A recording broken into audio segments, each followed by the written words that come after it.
자, 바울이 고린도 교회에게 보내는 서신에서 핵심적인 메시지가 이제 있게 됩니다. 편지의 내용이 다양한 내용들이 들어갈 수 있지만 결론적으로 무엇을 얘기하고 싶냐 이거죠. 어떤 것을 말하고 싶냐, 그것을 한 문장으로, 한 단어로 표현하면 그게 뭐냐 했을 때 10절이 그것이라 할 수 있다는 거예요. 다시 한번 우리가 말씀 한번 PPT 한번 보시면 이렇게 나오죠. 형제들아, 내가 우리 주 예수 그리스도 이름으로 권한다. 모두가 같은 말을 하고 너희 가운데 분쟁이 없이 같은 마음과 같은 뜻으로 온전히 합하라. 고린도 교회 성도들에게 해주고 싶은 메시지가 온전히 합하라입니다. 교회가 가지고 있는 여러 가지 문제들, 그에 대한 해답은 뭐예요? 온전히 합하는 거다. 이렇게 바울이 결론을 먼저 줘줍니다. 편지의 서신에서 뒷부분에는 그에 대한 설명을 이렇게 하면서 하나하나 풀어주지만 결론은 뭐예요? 온전히 합하라는. 이 부분에서 하나의 질문이 따라오죠. 왜 온전히 합해야 되냐 이거예요. 왜 온전히. 바울이 제시하는 해답의 의미를 한번 생각해 볼 필요가 있다는 거죠. 바울은 어떻게 온전히 합하라는 얘기를 할 수 있냐 이거죠. 고린도 교회 문제에 대한 이야기를 들었습니다. 그런데 그것이 바울하고 직접적으로 연관이 있어요. 자기하고 직접적으로. 일반적으로 사람들은 그걸 어떻게 할까 한번 반응할 때 보면 먼저는 어떻게 할까요? 자신의 입장을 먼저 설명합니다. 이것이 이제 일반적인 모습이라 할 수 있는 거예요. 나의 입장, 나의 생각에 대한 의견을 얘기해 준다 이거예요. 나는 바울인데 이렇게 얘기하는 거예요. 내 의견은 이거야. 근데 여기서만 끝나지 않고 동시에 이루어지는 것이 있습니다. 성도들의 마음을 바울을 중심으로 해서 모여지도록 만든다는 거예요. 근데 이게 일반적이라 할 수 있어요. 근데 이 모습 안에 드러나지 않는 것이 숨겨져 있는데 그것이 뭐냐면 주도권에 대한 부분입니다. 주도권. 누가 고린도 교회의 최종적인 리더인가. 이게 숨겨져 있어요. 바울은 고린도 교회 설립자죠. 근데 바울이 없었다면 교회가 존재할 수가 없어요. 그러면 바울에 대한 권위는 절대적이다 이거죠. 바울이 일반적으로 그냥 사람들이 하는 것처럼 서신을 보냈다면 어떻게 보냈을까 한번 생각해 보시면 교회에게 자신이 중요성을 강조할 수밖에 없다는 거예요. 내가 어떤 사람인지 알아. 이걸 은연중에 얘기할 수밖에 없고 교회를 세우는 일에 내가 어떤 일을 한지 알아. 이런 걸 나타날 수밖에 없다는 거예요. 자신의 권위에 대한 부분들을 언급을 할 수밖에 없죠. 왜냐하면 자기를 드러내줘야 되니까. 자, 이 주도권이 가진 의미 안에는 교회는 고린도 교회는 누구의 교회인가 하는 게 들어 있습니다. 실제적으로 교회가 분열하고 분쟁이 생기는 모든 이유들 안에는 이 주도권이라는 분쟁이 담겨 있어요. 누구의 지분이 절대적인 힘을 가지고 있는가? 누가 교회의 실질적인 리더인가? 이게 다른 말은 누가 주인이냐 이거죠. 누구의 파워가 가장 강력한가? 분명 교회는 예수님이 주인이시잖아요. 근데 이것이 명목상으로 된다는 거예요. 실제적인 주인은 사람이 주인이 되는 겁니다.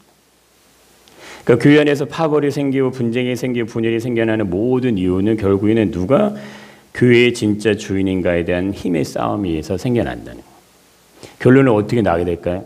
힘이 있는 쪽이 이기는 걸로 결론이 나게 됩니다. 자, 그런데 바울은 일반적인 모습에서 나타나게 행동을 하지 않는다는 거예요. 오늘날 이런 모습 우리가 너무 확인할 수 있는 것들이 많지만 바울은 그렇게 하지 않는다. 누구나 가질 수 있는 것이 있죠. 사람들에게 다 가지고 있는 거. 내가 수고하고 노력한 부분에 대해서 이걸 얘기하지 않는다. 고린도 교회를 세우기 위해서 내가 수고했잖아요. 노력했잖아요. 내가 아무도 없는 척박한 그 땅에서 고생해서 교회를 세웠다. 이런 표현들이 나오지 않는다는 거예요. 자신을 드러내려는 의도가 바울에게는 나타나지 않는다. 사람이라면 누구나 어떤 문제들이나 일들 앞에서요, 자기를 변호를 먼저 하게 됩니다. 자신을 드러내고자 하는 마음이 있다는 거예요. 이게 왜 이런 마음이 생길까요? 내가 왕이 되고 싶으니까. 사람은 누구나 자신의 삶에서 왕이 되고 싶은 마음을 다 가지고 있습니다. 우리가 다 그 마음을 가지고 있어요. 자, 그래서 문제 앞에서 뭐를 하냐면 자기를 변호를 먼저 하는 거예요. 자, 이것은 사람이 가지고 있는 본질적인 모습입니다. 이걸 잘 보여주는 게 아담이죠. 아담이 선악과를 먹는 이유가 여기서 나타나게 되죠. 먹으면 반드시 죽는다고 했는데 왜 아담이 선악과를 먹냐 이거예요. 그걸 몰라서 먹은 게 아니잖아요. 이것은 자신에게 선택의 권리가 있다고 생각을 하는 겁니다. 나는 먹을 수 있어. 나에게 먹을 권한이 있는 것처럼 생각을 하기 때문에 그걸 먹는 거예요. 먹고 안 먹고 결정권이 하나님께 있는 거 아니야. 그거 나에게 있는 거야. 이게 뭐예요? 이게 스스로 왕이 되는 겁니다. 스스로가 왕이 되면 모든 선택과 결정과 주도권 누구에 있어? 나에게 있어. 나에게. 그런데 먹고 난 다음에 어떻게 하냐 이거죠. 자신의 잘못에 대해서는 말하지 않아요. 하나님 앞에 자신이 절대적으로 해서는 안 되는 행동을 했다는 것에 어떤 죄송한 마음, 미안한 부끄러움 이게 나타나지 않는다 이거예요. 오히려 하나님이 나에게 주신 여자 때문에 내가 어쩔 수 없이 먹었습니다. 이렇게 말을 하게 됩니다. 이게 뭐예요? 자기 변호죠. 자기 나름의 이유가 존재하는 걸 말하는 거예요. 내가 이렇게 할 수밖에 없는 이유는 이거야. 여기에 모든 말의 중심을 거기다 싣습니다. 나는 이렇게밖에 할 수 없었어. 그러나 문제의 핵심은요, 피해가는 거예요. 자신의 잘못에 대한 부분은 설명하지 않죠. 말하지 않죠. 그냥 넘어가요. 스스로가 왕이 되고자 하지만 책임은 전가하는 쪽으로 가는 겁니다. 나에게는 문제가 없지만 저 여자 때문에 내가 먹게 되었다는 말하는 것과 같은 거죠. 모든 언어를 자신을 변화한 쪽으로 사용합니다. 이것이 죄인된 모습에서 나타나게 되는 죄성에 대한 부분들이라는 거예요. 죄성은 철저하게 자신의 연약함을 감춥니다. 나는 연약하지 않은데 나는 부족하니 한데 스스로 생각하게 그렇게 만들어 가요. 그러면 자연적으로 자신의 잘못을 인정하는 것이 취약하다 이거예요. 그걸 인정을 안 하게 되고 감추게 된다 이겁니다. 내가 잘못을 인정하고 내 실수 인정하는 것이 어렵지 않은 일인데 쉬운 일인데 그게 안 되는 거예요. 그게. 오히려 자신의 부족함이 드러난 일에서 뭘 느끼냐면 수치심을 느낍니다. 그러면 사람들 안에 있는 것이 뭐가 없어지면 진실성이 사라지게 돼요. 이 시대가 그런 시대입니다. 진실성이 사라지는 시대. 그래서 사람은 자신을 포장하는 일에 굉장히 능숙해집니다. 현대사회의 스트레스, 삶에 대한 염려, 근심, 걱정들 이게 생겨나기 주된 원인이 이것 안에는 모두 다 자신의 있는 모습 그들을 인정하지 못한 데서 나오는 것들이 원인이 되는 기초가 된다는 거죠. 범죄하기 이전에 하와의 모습, 아담의 모습 생각해 보세요. 아담이 하와를 향한 말, 범죄한 이후에 아담이 하와를 향하는 말이 바뀌었잖아요. 이게 왜 바뀌냐 이거예요. 왜? 말이 바뀌는 정도가 간단하지 않아요. 완전히 극과 극의 모습으로 바뀌었다 이거예요. 범죄하기 전에는 그냥 존경의 대상이요, 신뢰의 대상이요. 그 완전한 사랑의 대상이었잖아요. 근데 범죄한 이후에는요, 존경도 신뢰도 아무것도 존재하지가 않아요. 아무것도 없어요. 그냥 남남이 남남보다 더 못한 남남. 자, 하와에 대한 부분들만 그랬을까? 그렇지가 않다는 거예요. 아담이 이름을 지어준 동물들을 향해서도 관계가 이렇게 바뀝니다. 동물, 식물, 생물, 에덴 동산에 존재하는 모든 생명체에 대한 마음이 그렇게 다 바뀌어요. 그래서 쫓겨날 수밖에 없다는 거예요. 죄를 졌기 때문에 쫓겨나는 이유도 있겠지만 더 이상 에덴에 살 수 있는 존재 의미가 없어지는 거예요. 그게 상실된 거예요. 자신의 이름을 지어준 동물들에게도 이게 얼마나 안타깝냐 이거. 범죄하기 이전에 있었던 영광 그게 이제 다 사라지게 됩니다. 그러니까 왜 이렇게 되어졌냐 이거예요. 왜 이런 문제가 생겨났냐 이거죠. 자신의 의가 드러나기 시작하기 때문에 생겨나게 됩니다. 선악과 사건으로부터 인간이 가지게 되는 죄된 본성 안에는 뭐가 있냐면 자신의 의로움을 드러내는 것이 자신을 지키는 거다. 이런 것들이 묻어나게 됩니다. 당신은 죄인입니다. 이렇게 말할 때 사람들이 왜 그걸 받아들이기 어려울까요? 스스로가 죄인이라고 생각하지 않는 사람은 아무도 없어요. 그러나 그것이 인정하기가 어려운 거예요. 그렇지 난 죄인이지. 이게 인정하기가요 보통 어려운 게 아니에요. 그래서 우리가 믿음 안에 있고 내가 하나님 예수를 믿는다는 건요. 이거는 우리의 능력으로는 불가능한 거예요. 나는 스스로가 죄인이라고 인정하는 이 자리에 있기가 굉장히 어려운 겁니다. 근데 우리는 모두 다 그걸 인정하시는 거잖아요. 근데 보세요. 자신의 의로움, 자기 의로움입니다. 하나님의 의로움이 아니라 자기 의로움 때문에 관계가 깨지죠. 자기 의로움 때문에 사랑이 깨져요. 신뢰가 무너져요. 이거는 의로움이 아니죠. 그냥 죄의 결과로 나타나게 된 육신의 모습 안에 있는 현상들이라 이거예요. 자, 그럼 어떤 문제들이 생겨나게 될까 했을 때 조금씩 진실함이 사라집니다. 왜냐하면 자신의 말에 오류가 발생하기 때문에 그래요. 자신이 한 말인데 상황에 따라서 말이 자꾸 바뀌어요. 그럼 뭐가 바뀌어? 행동이 바뀝니다. 말이 바뀌는 거냐? 마음이 바뀌는 거예요. 아담이 그런 모습을 보여주는 거예요. 마음이 갈대같이 이리저리 흔들리잖아요. 그렇게 되면 어떤 모습이 나오냐면 우리의 마음에 따라 삶에 대한 의지, 감정, 기준 이게 다 바뀝니다. 전부 다 바뀌기 시작해요. 이러한 모습을 어떻게 표현하냐면 내가 이렇게밖에 할 수 없는 이유, 자기 변호를 가지고 그걸 설명하게 된다는 거예요. 사람들이 이런 모습에 있는 사람을 향해 이 사람 믿을 만한 사람이라고는 얘기하지 않아요. 이 사람 신뢰할 만한 사람이네라고 그렇게 표현하지 않습니다. 혹 그들에게 힘이 있거나 권력이 있고 능력이 있다면 그것으로 인해서 그를 따라가는 것뿐이에요. 그를 존경하진 않는다 이거예요. 왜 그럴까요? 이들은 자신의 이득을 따라 움직이기 때문에 그렇습니다. 우리가 지금 보고 있잖아요. 이 정치하시는 분들 보시잖아요. 만약에 남녀가 사랑하는 사람을 찾는다고 한번 생각해 보세요. 내 자녀가 만약에 사랑하는 사람 누굴 찾는다고. 자신의 유익을 따라 움직이는 사람을 향해 사랑한다고 할 수 있냐 이거예요. 이혼육을 할 수 있겠어요? 자신의 유익만 쫓아가는 사람, 사랑해 이렇게 할 수 있겠어요?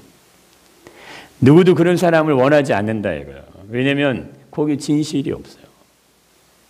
그러나 진실이 변질되면 달라질 수 있습니다. 당장의 유익, 나의 필요에 대한 어떤 만족, 나에게 어떤 대가가 지불되는 것이 된다면, 근데 그게 개선적으로 맞아지면 그것이 사랑이라고 말할 수 있다는 거예요. 이게 변질된 모습, 오늘날 나타나는 시대적인 모습이에요. 그곳엔요, 진실성이 필요하지가 않아요. 서로를 향한 믿음, 신뢰, 존경이 들어있지 않아도 얼마든지 필요가 채워지기 때문에 진실성은 없앤다 이거예요. 근데 그것은 뭐라고 표현하는 거예요? 그건 정욕이다 이거예요. 그건 자기 자랑이요, 자기 만족이다 이거예요. 유익함이 사라지고 만족이 사라지고 더 이상의 그것들이 존재하지 않으면 뭐가 됩니까? 관계가 완전히 깨지게 돼요. 없어지게 된다 이거예요. 자, 그러나 진실한 모습은 고난이 와도요, 고통이 와도 아픔이 와도 견딘다 이거예요. 어떻게 견뎌요? 함께 견디는 겁니다. 함께 인내하는 거, 함께 참아내는 거예요. 왜 그럴까요? 진실함이 있기 때문에. 오늘 우리의 도움이 어디서 올까 보셨잖아요. 정말 우리의 도움이 천지를 지으신 여호와께로부터 온다고 우리가 믿음으로 선포한다면요, 환경을 넘는 거예요. 우리 모든 상황을 넘는 거예요. 왜? 천지를 지으신 하나님보다 더 큰 환경은 없는 거예요. 만약 우리들이요, 나의 유익과 우리의 삶의 이득을 따라 움직인다면 우리는 누구도 그리스도인이 될 수 없어요. 참 이게 놀라운 겁니다. 아담이 실패했잖아요. 우리도 믿음에 근접할 수 있는 어떤 사람이 될 수가 없는 거예요. 우리도 그런 사람이 될 수가 없다는 거예요. 세상의 사람들이 왜 복음을 받아들이지 못할까요? 왜 하나님을 신뢰하지 못할까요? 하나님보다 더 사랑하는 것이 있으니까. 복음보다 더 신뢰하는 것이 있으니까 못한다 이거예요. 성경은 그것을 자기 사랑이다 이렇게 말한다 이겁니다. 너는 이것을 알라. 말세에 고통한 때가 이르리니 사람들이 자기를 사랑하며 돈을 사랑하며 자랑하며 교만하며 비방하며 부모를 거역하며 감사하지 않으며 거룩하지 아니하며 무정하며 원통함을 풀지 아니하며 모함하며 절제하지 못하며 사나우며 선한 것을 좋아하지 아니하며 배신하며 조급하며 자만하며 쾌락을 사랑하게 하나님 사랑하는 것보다 더하며. 마지막에 이렇게 바울이 얘기해 줍니다. 경건의 모양은 있으나 경건의 능력은 부인하니 이 같은 자들에게서 내가 돌아서라. 근데 이게 언제라고 얘기한다는 겁니까? 말세에, 고통하는 때에. 지금 이제 말세다 이런 얘기들 많이 하시지만 마지막 때에 대한 예언을 하고 있다는 거예요. 예수님을 믿는다는 것은 내 눈앞에 보이는 확실한 증거를 가지고 있는 겁니다. 그 증거가 뭘까요? 내 삶이 변화예요. 내 삶이 변화. 이건 누구도 반박할 수 없고 부인할 수 없는 거예요. 내가 바뀌었는데. 내가 스스로 이것을 증명하고 있기 때문에 누구도 부인할 수가 없는 거죠. 그래서 믿음의 사람들은 특별한 특징이 하나 있는데 자기 자신이 어떤 사람인지 제대로 알고 있다는 거예요. 우리의 삶은 온유함, 절제, 오래 참은 이건 하고 거리가 원래 멀었던 삶이에요. 모든 걸 참으며 모든 것을 믿으며 모든 것을 받아며 모든 걸 견디는 거 이거 우리는 할 수 없었던 사람이라는 사실 우리는 알고 있다는 거예요. 단지 그냥 나의 유익과 만족을 위해서 세상의 삶을 살 수밖에 없었던 삶이라는 걸 우리는 알고 있어요. 아무리 정의를 부르짖고 이렇게 정치하는 분들이 선한 말을 해도 결국 그들도 자신의 유익을 따라 살아가는 사람이라는 건 부인할 수 없다는 거예요. 그런데 그랬던 내가 복음을 만났다는 거예요. 자기 자신을 사랑했던 모습에서 이제는 하나님을 사랑하는 모습으로 바뀌었다 이거예요. 그 사실을 믿음으로 받아들이게 되면서 내가 변화되기 시작해요. 내가 믿음 안에 들어가기 시작하는 거예요. 말씀이 내 안에 들어와서 나를 만져주십니다. 내 감정도 만지고 내 고집도 만지고 내 기질도 만져줘요. 어루만져 주신다 이거예요. 이전에 내가 아닌 새로운 삶을 내가 살고 있네. 이걸 내가 알아갈 수 있도록 하신다 이거예요. 이건 누구는 부인할 수 명백한 증거라 이겁니다. 내 안에 하나님의 영이 계심으로 이게 일어난다. 이 일은 내가 스스로 할 수 있는 일이 아니죠. 그런데 이 세상의 기준, 이 세상의 흐름은요, 하나님의 말씀과 정반대로 간다 이거예요. 세상이 좋아하고 추구하고 원하는 거 하나님 말씀과 반대되는 부분에 있는 것들이요. 이것이 발전하고 성장해야 되면 어떻게 될까요? 사람들이 도덕적이고 윤리적으로 성숙한 모습을 가지고 있기 때문에 인간의 삶이 막 부유해지고 풍요로워지고 그런 막 마음의 여유가 생기고 살기 좋은 환경들이 만들어지고 더 건강하고 더 안전하고 더 풍성한 삶을 만들어 가겠냐? 그렇지가 않다는 걸 우리는 보고 있다는 거죠.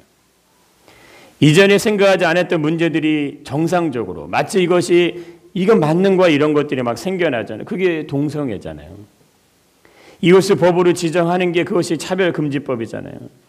자, 이 법이 왜 세계적인 이슈가 됐냐 이거예요. 이 원래부터 있었던 이슈가 아니잖아요.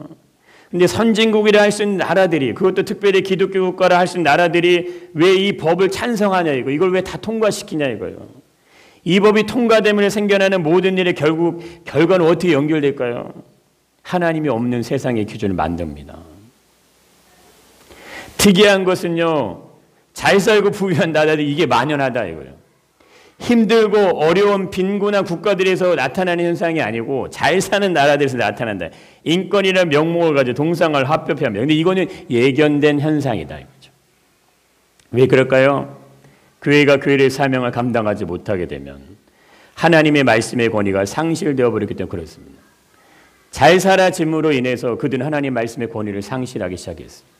그로 인해 나타나는 결과들이 지금 이렇게 나타나는 겁니다. 십자가의 능력이 교회 안에서 사라지게 되면서 교회는 교회에서 영적 권위를 잃어버렸어요. 세상의 문명과 물질과 문화 앞에 뭐가 돼서 세속화됐다 이거예요. 그래서 무너져 내리는 거예요. 시대가 발전하고 문화가 발전하면 사람은 더욱 성장하고 성숙한 모습을 가지게 되는 것이 아니라고 성경은 말해줍니다. 오히려 봤던 것들은 무정하며 원통을 풀지 않으며 모함하며 절제하지 못하며 사나우며 선한 거 좋아하지 않은 모습을 간다 이거. 그대로 가고 있잖아요. 이거를 부인할 사람이 누가 있냐 이거예요. 세상의 흐름 하나님 말씀과 정반대로 흘러가고 있다면 그렇게 되면 세상이 절대 사랑할 수 없는 것이 생겨날 수밖에 없다 이거예요. 그것이 뭘까요? 그리스도의 복음이에요. 성경은 복음을 하나님의 사랑이라고 분명히 얘기해 주는데 세상은요 복음을 사랑하지 않습니다. 이 세상이나 세상에 있는 것들을 사랑하지 말라고 얘기하시잖아요. 왜 이렇게 얘기하시죠? 왜 이렇게 얘기하냐 이거예요. 우리가 듣기에도 부담스러운 말. 세상이나 이 세상에 있는 거 사랑하지 말라. 누구든지 세상을 사랑하면 아버지의 사랑이 그 안에 있지 않다. 이는 세상에 있는 모든 것이 육신의 정욕, 안목이 되면 이상의 자랑이니 다 아버지께로부터 온 것이 아니요 세상으로부터 왔다 얘기한다. 세상을 좋아하지 말라는 이유는 그것이 아버지께로부터 온 것이 아니기 때문이라고 얘기하신다 이거예요. 복음을 사랑하지 않게 되면요 세상이 절대 두려워하지 않는 게 나타납니다. 그것이 죄에 대한 형벌이에요. 세상은 이거 두려워하지 않습니다. 왜? 복음을 사랑하지 않으니까. 아담이 먹은 반드시 죽는 말씀을 두려워하지 않았던 것처럼 그렇게 가는 거예요.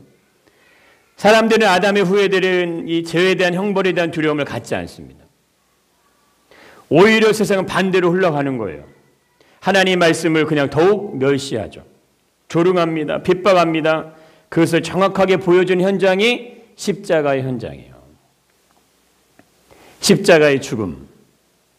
세상의 힘에 의해서 하나님의 아들이 처참하게 죽어간 현장이 십자가예요. 근데 그 아들은 이제 세상의 권력 앞에서 힘을 못 써요.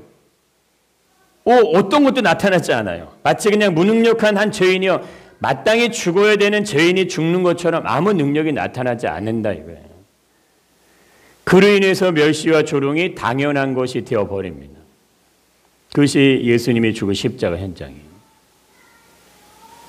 자, 그러면요, 한번 생각해 보세요. 바울이 제시하는 온전히 합하라는 얘기는 어디서 나올 수 있는 얘기냐 이거예요. 이건 바울의 개인적인 견해가 아닙니다.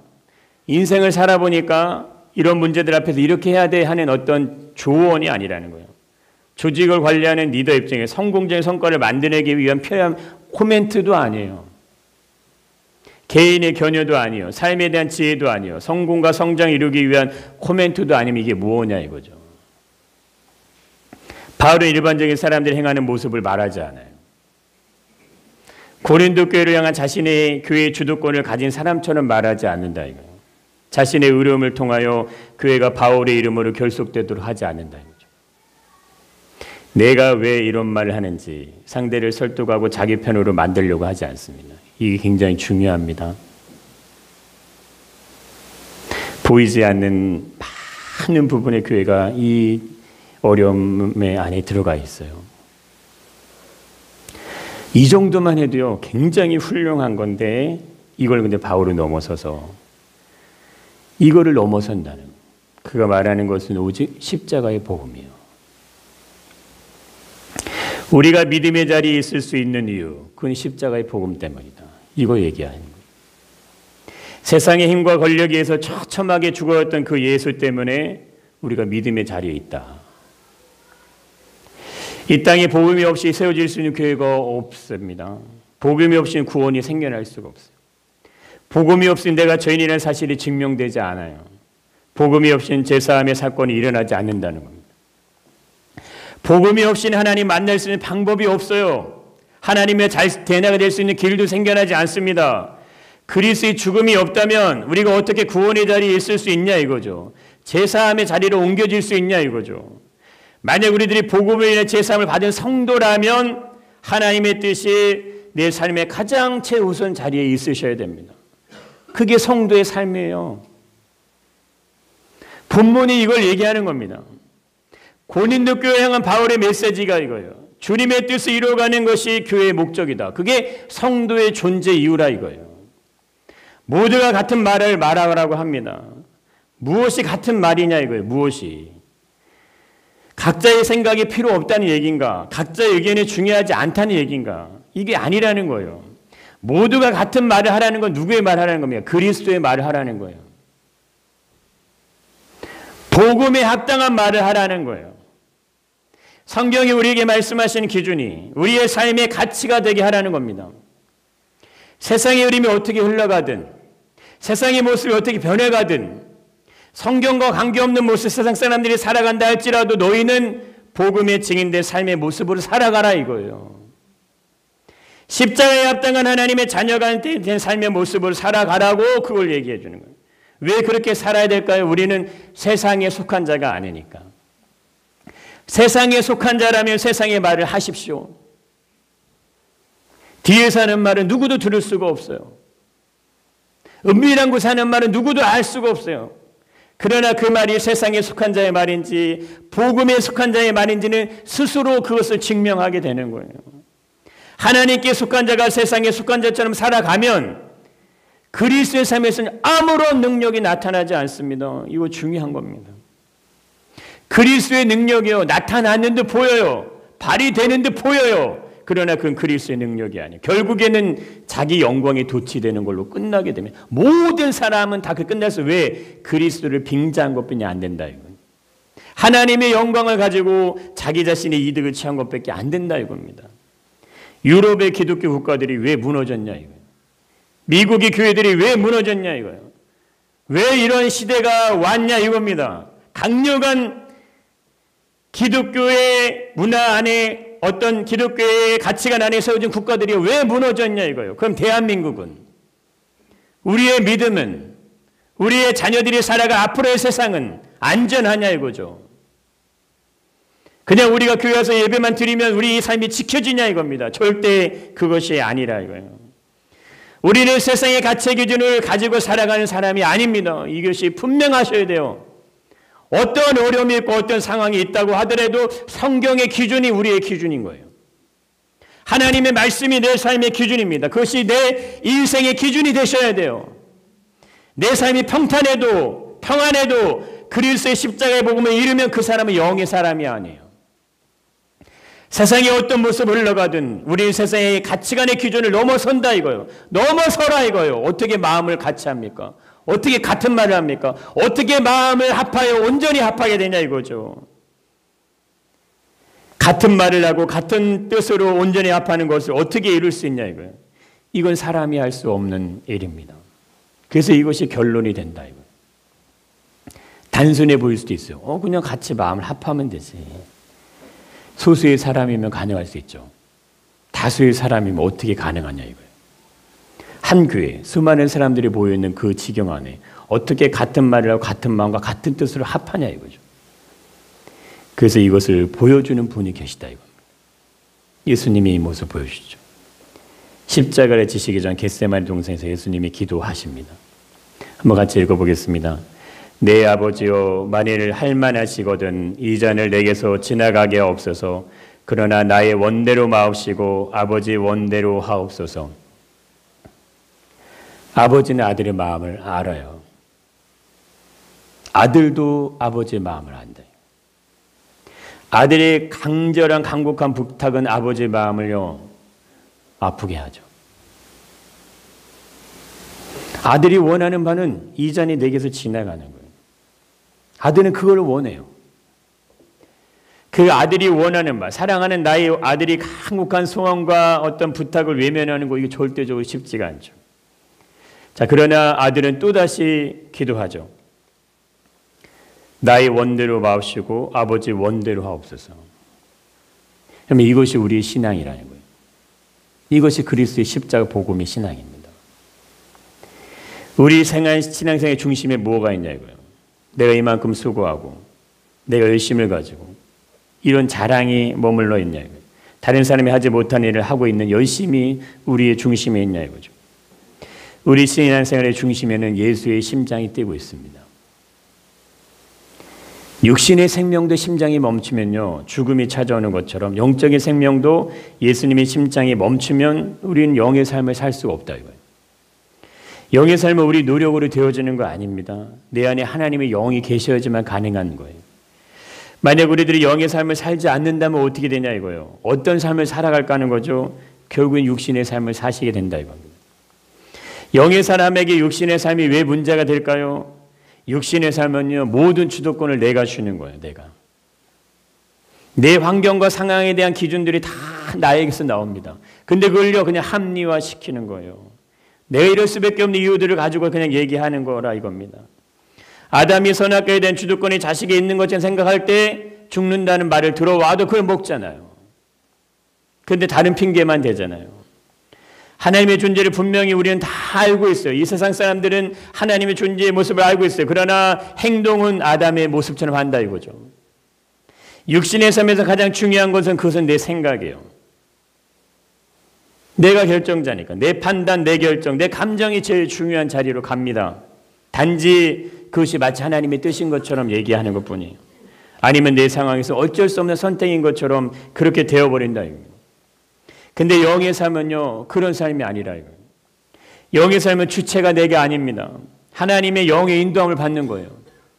아담이 선악과를 먹은 다음에 하나님은 아담에게 그의 생각을 물어보지 않으십니다. 내 감정 판단에 대한 의견을요 물어보지 않으세요. 단지 먹지 말라고 했는데 이거 먹었나 그것만 물어보시죠. 이건 아담의 의견을 무시하는 게 아니에요. 아담의 생각을 무시하는 거 아닙니다. 너 의견이 있는데 내가 물어보지 않았네 이런 것이 아니라 이거예요. 선악과를 먹기 이전에 이미 아담에게 제시였어요. 이것이 기준이야. 절대 하면 안 되는 일에 대한 명확한 기준을 말씀해 주십니다. 그러면 물어봐야 될 이유가 없는 거예요. 육신에 속한 삶에 어떤 문제, 어려움이 생길 때, 어떤 결정이 찾아올 때 내가 왜 이렇게 할 수밖에 없는지를 설명하게 된다면 그건 육신의 삶이에요. 그러나 영의 삶은 반대라 이겁니다. 나의 뜻이 아니에요. 주님의 뜻을 구합니다. 주도권이 나에게 있는 것이 아니기 때문에 주님께 나의 주도권을 맡기고 가는 거예요. 그게 실패하고 실수하고 반복적으로 실수 올 수도 있어요. 끝까지 그걸 놓치지 않는 거예요. 그 길을 찾아가는 거예요. 예수님을 믿으면 사고가 안 오나요? 실패가 안 오나요? 문제가 안 생겨요. 하지만 끝까지 예수님 붙잡고 가는 거예요. 흔들리지 않고 끝까지 그 길을 정주하며 갑니다. 우리 연합생의 강사님이 자신의 교회에 있던 어떤 한 집사님을 소개해 주시더라고요. 이분이 이제 사업을 하는데 이제 어느 날 목사님을 만나자고 해서 만났대요. 근데 이제 목사님이 이제 교회가 건축한 지 얼마 안 됐으니까 건축원금을 목사님에 드렸다고 그래요. 그러고 난 뒤에 얘기하더래요. 목사님 사업이 망했습니다. 사업이 망했는데 자신의 교회를 향한 마음이 있어서 자기가 할 수 있는 걸 가지고 이제 드린 거예요. 그러고서 이제 기도해드리고 이제 한참의 시간이 흘렀는데 이제 또 만나자고 하더래요. 또 만나셨대요. 사업은 어떻게 됐습니까? 아직도 그대로. 근데 그분이 또 봉투를 하나 내놓으시더래요. 이게 제가 드릴 수 있는 전 재산입니다.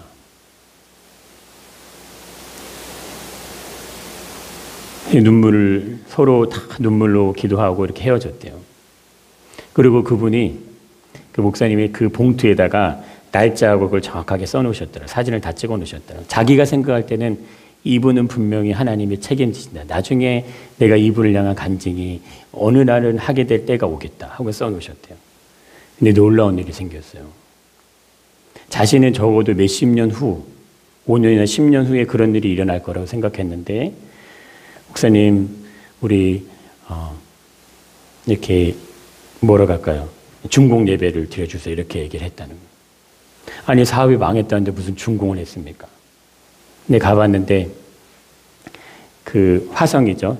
그쪽 큰 공단 안에 큰 건물을 이렇게 다시 건물을 지어서 예배드리는 모습을 보여주더라고요. 이건 뭐 본인이 그것을 일부러 그렇게 할 필요는 없으실 거 아니에요. 누구도 상상할 수 없는 일. 어떻게 이렇게 됐냐 뭐 이런 건 설명 안 하셨지만 근데 그분이 그거를 얘기한 이유는 하나예요. 그분이요 어떻게든 예배의 자리는 빠지지 않고 나온다는 거예요. 예배의 자리. 그래서 수요 예배도 늘 모든 예배에 빠지지 않고 근데 드러나진 않는 분이래요. 그러면서 그분의 했던 예배는 나에게 생명입니다. 그렇게 하면서 그 간증을 이제 얘기를 하시더라고요. 여러분 지금도 하나님을 순전하게 사랑하시는 사람들은요 증거가 분명히 나타납니다. 부인할 수 없는 거예요. 하나님을 향해 간절함으로 순전함으로 쓰는 사람들은요 하나님이 책임져 하나님이 열어주세요. 그게 그냥 보여요. 그게 나타날 수밖에 없어요. 그러나 머리를 쓰는 게 성공하는 것 같고요. 내가 계산이 빠른 게 잘 나가는 것 같잖아요. 하나님 안 믿어줘요. 그게 중요하신 거예요. 계산적인 신앙은 하나님 믿어지는 게 아니에요. 중요할 때마다 내 계산이 그냥 앞서가는 것 뿐입니다.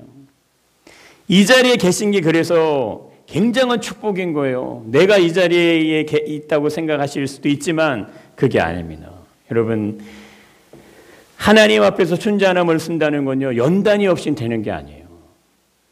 하나님이 만지시고 하나님이 일하심이 없이는요 그 자리에 누구도 그 자리에 있을 수가 없는 거예요. 그러나 내가 그 자리에 있다는 건 하나님의 지금 내 삶에 전적으로 내 삶을 간섭하신다는 이유와 증거가 그렇게 나타나는 거예요. 평안하고 안정적이고 좋은 곳이 얼마나 많습니까? 누구나 다 거기를 가기를 원해요. 누구나 다 그곳에 있기를 원해요. 그런데 왜 이 땅에 수많은 교회들이 다 작고 미자립하고 이런 교회들이 수없이 많이 존재하냐 이거예요. 하나님은 왜 불공평하게 그렇게 하시냐 이거죠. 왜 불공평한 세상의 원리가 교회 안에 그대로 드러나냐 이거예요. 그런데 그 작은 힘이 없는 그 교회들을 통해서 하나님의 일하심이 나타난다 이거예요. 하나님의 증거들이요 그들의 삶에 세밀하게 공급된다 이거예요. 그걸 누가 아냐 이거 그걸 누가 증거할 거냐 이거예요. 믿음의 길을 끝까지 증거하고 믿음의 길을 한결같이 걸어가는 사람들의 삶을 하나님이 책임지신다 이거예요. 무슨 일을 할 거예요? 그들이 그 교회가 어떤 일을 할 거예요? 그러나 하나님은 그 교회를요 사랑하시고 지키신다. 우리의 삶의 원동력은 성령이 행하신 능력에서 나오게 됩니다. 우리의 삶의 소망, 희망, 기대는요 성령의 인도하심을 통해서 얻어지게 돼요.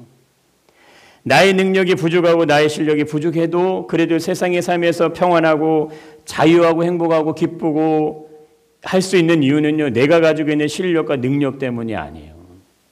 하나님의 영으로 인생의 삶이 사라지기 때문에 가능한 일입니다. 그럼 우리는 뭘 봅니까? 능력 있고 실력 있는 걸 본다 이거예요. 물질의 가치를 본다 이거예요. 삶을 살아가는 데 필요한 것들을 본다 이겁니다. 그거를 쫓아서 그것을 바라보고 그것이 최고인 듯 따라간다 이겁니다. 말로는 내가 하나님을 얘기하지만 정말 성령의 능력으로 행할 수 있냐 이거죠. 우리의 소망과 희망이 성령이 원하시는 것들로 바뀔 수 있냐 이거죠. 성령의 삶은요, 성도의 삶은 성령의 감동하심이 있어야지만 사라지는 거예요. 그 감동하심이 없으면 내 힘으로는 갈 수 없는 길이에요. 그래서 성령의 지혜로 우리의 삶을 살아지도록 그렇게 우리에게 하나님의 영을 넣어주셨습니다. 그래서 성령의 인도하심을 구하고 자꾸 두드리는 일이 쉬지 말고 기도하는 일이 되는 거예요. 아들의 절대적인 순종이 없다고 생각해 보십시오. 십자가는 완성될 수 없는 거예요. 우리의 믿음의 순종이 내 안에 일어나지 않으면 어떻게 하나님의 뜻이 내 안에서 이루어지냐 이거. 예수님의 입장에서 보세요. 예수님이 죽어야 될 이유가 없다 이거죠. 아버지 뜻 때문에 내가 죽어야 한다. 어느 아들이 선뜻 죽겠냐 이거예요. 근데 예수님은 그 일을 하신다 이겁니다. 왜 하셨을까요? 아버지와 하나이니까. 예수와 내가 하나고 예수와 교회가 하나고 교회와 내가 하나면 같은 마음이 들어가는 거예요. 같은 뜻이 되는 겁니다. 그럼 온전히 합하는 것이 가능해지는 거예요. 이것은 오직 십자가 안에서 주어진 특별한 은혜입니다. 죽음의 자리라고 하더라도 아버지가 원하시면 그 자리를 가는 거예요. 만약에 사람들이 우리에게 질문하면 당신 그리스도인이십니까? 당신 예수 믿으십니까? 예수 부활 믿으십니까? 그러면 예수님 닮으셔야 돼요. 예수님 따라가셔야 돼요. 예수님과 함께 가야 됩니다. 예수님을 위해서 인생을 살아가셔야 되는 거예요. 이것이 주님의 교회의 몸된 교회를 주님이 세워가시는 원리예요. 주님의 몸된 교회가 세워지는 건 단 하나입니다. 주님을 사랑하는 자들이 주님의 몸된 교회 세우시는 거예요. 교회가 세워지지 않을 수도 있죠. 교회가 반듯하게 쓰지 않을 수도 있어요. 그런다고 십자가가 부인되는 거 아니에요. 그런다고 예수님이 행하신 그 일이요 조롱과 멸시로 끝나는 게 아니라 이거예요. 성도가 교회를 사랑하게 될 때 성도의 삶은요 빛이 나는 거예요. 교회가 그리스도의 복음을 위해 살아가게 될 때 그리스도의 십자가의 능력이 세상을 변화시킵니다. 그러나 지금은 거꾸로 가고 있잖아요. 믿음이 살아 있어야 복음의 능력이 소멸되지 않습니다. 세상이 십자가를 조롱하고 모욕하는 건요 아무런 문제가 되지 않습니다. 그거는 이미 2000년 전에도 일어났던 일이에요. 예수님의 십자가 현장에서 사람들은 십자가를 모욕했어요. 저주했어요. 그런데 그건 문제가 되지 않아요. 문제는 복음을 아는 자들. 복음을 알고 있는 그들의 심장이 멈추는 거예요. 그리스도의 복음이 상실되고 그들 안에 성령의 능력이 인도하심이 소멸되기 시작할 때 교회는 나뉩니다. 분쟁과 사건과 사고들이 크게 나타나지 않아도 마음을 합할 수가 없는 거예요.